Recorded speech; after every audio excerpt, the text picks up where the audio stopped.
Hello दोस्तों, study the vision में एक बार फिर से आपका स्वागत है। आज हम लोग गंगा नदी पर अगली सीरीज पे बात करेंगे। ये आपकी लास्ट सीरीज होगी जो गंगा में हम लोग गंगा की उत्पत्ति की पहली सीरीज में बात किए। दूसरी सीरीज की बात करें तो दूसरी सीरीज में गंगा से मिलने वाली बाएं तरफ से नदियों पर बात हो गई। तीसरी सीरीज में हम लोग बात कर लिए कि जो ब्रह्मपुत्र से गंगा नदी बांग्लादेश में संगम करती है, उन सारी घटनाओं पे बात कर लिए कि ब्रह्मपुत्र नदी निकलती कहाँ से है, कहाँ पर संगम करती है और कैसे बंगाल की खाड़ी में गिरती है। जो चौथी सीरीज है इस पे बात करते हैं कि दाएं तरफ से गंगा नदी में मिलने वाली कौन कौन सी महत्वपूर्ण नदियां हैं, इस पे बात करते हैं और इसी के साथ यमुना नदी को इंक्लूड कर लेंगे। ठीक है ना, तो यमुना नदी भी साथ में क्लियर हो जाएगा। तो आइए बात करते हैं। यह हो गया उत्तराखंड राज्य है। कौन सा है, लोकेशन पहले समझते हैं। उत्तराखंड राज्य हो गया और उत्तराखंड राज्य से ही निकलती है गंगा नदी। और यह कहां पर मिलती है, बांग्लादेश में किससे मिलती है, ब्रह्मपुत्र नदी से। और ब्रह्मपुत्र नदी की कहानी या मार्ग इसका यह तिब्बत के पठार से शुरू होता है, अरुणाचल प्रदेश में एंट्री करती है, असम होते हुए हल्का फुल्का मेघालय को भी स्पर्श करते हुए यह आ जाती है बांग्लादेश में और गोलुंद नामक स्थान पर संगम कर लेती है पद्मा के साथ। किस नाम से संगम करती है, यमुना के नाम से, और पद्मा के नाम से कुछ दूर चलती है। और मणिपुर से एक नदी आ रही है इसमें मिलने के लिए, मेघना। और मेघना पद्मा से जैसे ही मिलती है, पद्मा मेघना में विलीन हो जाती है और मेघना के नाम से ही बंगाल की खाड़ी में गिर जाती है। और इसी नदी की एक शाखा है हुगली नदी, यह भी कहाँ गिर जाती है, बंगाल की खाड़ी में। और इनका जो एरिया है, डेल्टाई क्षेत्र है, जो विश्व के सबसे बड़े सुंदर डेल्टा का, सुंदरबन डेल्टा का निर्माण करता है। यहाँ तक की कहानी हो गई। अब बात करते हैं इसी उत्तराखंड से निकलने वाली है यमुना नदी, जो इधर की या दाएं तरफ की, जो दाएं तरफ की मिलने वाली सबसे लंबी बताई जाती है या सबसे लंबी नदी मानी जाती है। कौन सी, यमुना नदी। आइए इस पे बात कर लेते हैं, इसको भी बाहर निकालते हैं। तो यह हो गई गंगा नदी। कौन सी नदी है, गंगा नदी। और इसकी जो सहायक नदियां हैं उस पे बात करते हैं। तो एक सहायक, सबसे महत्वपूर्ण सहायक नदी है जिसका नाम है यमुना नदी। क्या नाम है, यमुना नदी। और दोस्तों ये यमुना नदी की जो कहानी है, यह निकलती कहाँ से है यमुना नदी, तो यह भी उत्तराखंड से निकलती है। कहाँ से निकलती है, राज्य कौन सा है, तो राज्य आपका है उत्तराखंड। कौन सा राज्य है, उत्तराखंड है। जिला की बात करें तो जिला भी इसका भी क्या है, उत्तरकाशी। जिला कौन सा है, उत्तरकाशी है। स्थान की बात कर ले तो दोस्तों स्थान आपका है बंदरपूछ। कौन सा है, बंदरपूछ नामक जो पर्वत श्रेणी है, बंदरपूछ नामक पर्वत श्रेणी से निकलती है। और जो ग्लेशियर आपको मिल रहा है, यह ग्लेशियर है आपका यमुनोत्री। क्या नाम है, यमुनोत्री ग्लेशियर से यह निकलती है। किस नाम से निकलती है, यमुना नाम से निकलती है। और यह प्रयागराज में, कहां पर, प्रयागराज में आकर किससे मिल जाती है, गंगा नदी से प्रयागराज में आकर मिल जाती है। दूसरी इससे यह किधर की हो गई, दाएं तरफ से मिलने वाली नदियां, दाएं तरफ से गंगा से मिलने वाली नदियां, दाएं तरफ से गंगा में मिलने वाली नदियां। तो जिसमें मिलने वाली नदियां, पहली नदी कौन सी हो गई, यमुना नदी, जो इंपॉर्टेंट नदी है। कहां पर संगम करती है गंगा से, प्रयागराज में। और जस्ट इसी के जस्ट बगल में प्रयागराज में ही एक स्थान है जिसका नाम है सिरसा। क्या नाम है, सिरसा नामक स्थान पर एक अन्य नदी जाती है और इस नदी का नाम है टोंस नदी। कौन सी नदी है, टोंस नदी, जो कहां पर संगम करती है, तो प्रयागराज के ही सिरसा नामक स्थान पर संगम करती है। यहीं पर तहसील है मेजा तहसील। कौन सी है, मेजा तहसील के पास यह संगम करती है। स्थान कौन सा, पर्टिकुलर स्थान है सिरसा नामक स्थान। और कौन सी नदी है, टोंस नदी। और दोस्तों सबसे बड़ी बात है कि यह जो टोंस नदी है, विंध्याचल श्रृंखला, यह पूरी श्रृंखला है विंध्याचल।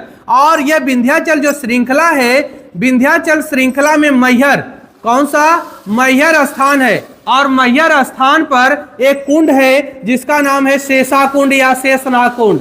शेषा कुंड या इसी को कहते हैं शेषनाग कुंड। इसी स्थान से निकलती है टोंस नदी।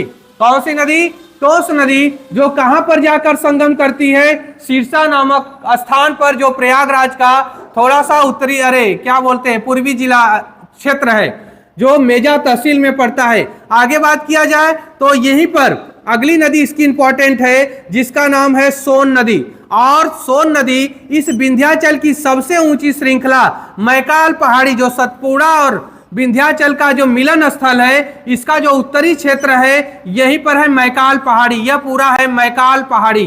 क्या नाम है? मैकाल पहाड़ी। और मैकाल पहाड़ी से इसकी सबसे ऊंची, मैकाल की सबसे ऊंची चोटी है अमरकंटक। कौन है? अमरकंटक। और अमरकंटक से दो नदियां निकलती हैं। एक तो नर्मदा निकल जाती है जो विंध्याचल और सतपुड़ा के बीच से होकर जाती है। क्या नाम है? नर्मदा। क्या नाम है? नर्मदा। दो नदियां निकलती हैं इस अमरकंटक से। और दूसरी नदी है सोन नदी, जो इंपॉर्टेंट है और यह एक गंगा की सहायक, महत्वपूर्ण सहायक नदी है। जो कहां पर मिलती है गंगा से? तो यह पटना में मिलती है। कहां पर? पटना में मिलती है। सोनभद्र मिर्जापुर होते हुए यह चली जाती है बिहार वाले इलाके में। और बिहार के पटना में, बिहार राज्य के पटना क्षेत्र में या पटना जिले में मिलती है। किससे मिलती है? गंगा से मिलती है। यह आपकी गंगा नदी है। तो यह कौन सी नदी है? सोन नदी। सोन बहुत ही महत्वपूर्ण नदी है। सोन हो गई। और इसी स्थान से निकलती है नर्मदा नदी।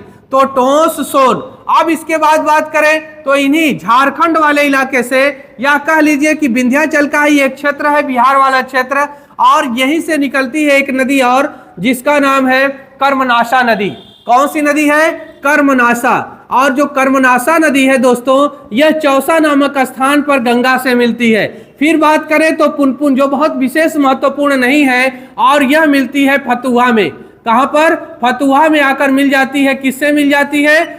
यह भी गंगा से आकर मिल जाती है। दोनों स्थान बिहार में पड़ते हैं। तो यह इसकी सहायक नदी है। और इसी के बाद महानंदा नदी। कौन सी? महानंदा और फरक्का बांध। और यहीं से यह एक शाखा हुगली के नाम से और दूसरी शाखा पद्मा के नाम से आगे बढ़ती है। तो हुगली की बात कर लेते हैं इसी समय। तो हुगली की दो महत्वपूर्ण सहायक नदियां हैं। एक तो है मयूराक्षी नदी। कौन सी है? मयूराक्षी नदी, जो निकलती है झारखंड के छोटा नागपुर पठार वाले इलाके से। और दूसरी है इसी झारखंड के छोटा नागपुर पठार से निकलती है, जिसका नाम है दामोदर नदी। कौन सी है? दामोदर नदी। और दोनों ही झारखंड के छोटा नागपुर पठार से निकलती हैं। लेकिन इस दामोदर की एक खास बात और है कि यहाँ का जो पर्टिकुलर स्थान है वह टोरी नामक स्थान से निकलती है। कौन से स्थान से? टोरी नामक स्थान से निकलती है। और सबसे इंपॉर्टेंट बात क्या है कि यह जो दामोदर नदी है दोस्तों, यह भ्रंश घाटी से होकर बहती है। किस घाटी से? भ्रंश घाटी से होकर। भारत की तीन नदियां जो महत्वपूर्ण है, जो भ्रंश घाटी से होकर बहती हैं, तो एक तो आपको मिल गई दामोदर, दूसरी है नर्मदा, और तीसरी है ताप्ती नदी। यह ध्यान रखिएगा, तापी भी बोला जाता है, तापी या ताप्ती नदी। कौन सी नदी? ताप्ती नदी। ताप्ती या तापी, दो यह हो गई और एक आपकी दामोदर नदी हो गई। यानी कि तीन नदियां जो है भ्रंश घाटी से होकर बहती हैं, दामोदर, नर्मदा और ताप्ती या तापी नदी। आगे बात करते हैं तो आइए यमुना को समझ लेते हैं। ठीक, इसका एक ही रहने देते हैं। फोर्थ वाला जो पैटर्न है यमुना को अलग से बता देते हैं। गंगा का यहीं तक हो गया, यानी कि दाएं से मिलने वाली यही आपकी महत्वपूर्ण सहायक नदियां हैं। यमुना कहाँ मिल रही है? तो यमुना प्रयागराज में मिल रही है। टोंस कहाँ पर मिल रही है? टोंस सिरसा में मिल रही है, मेजा तहसील है। और सोन की बात करें तो सोन पटना में मिल रही है। किससे मिल रही है? गंगा से मिल रही है।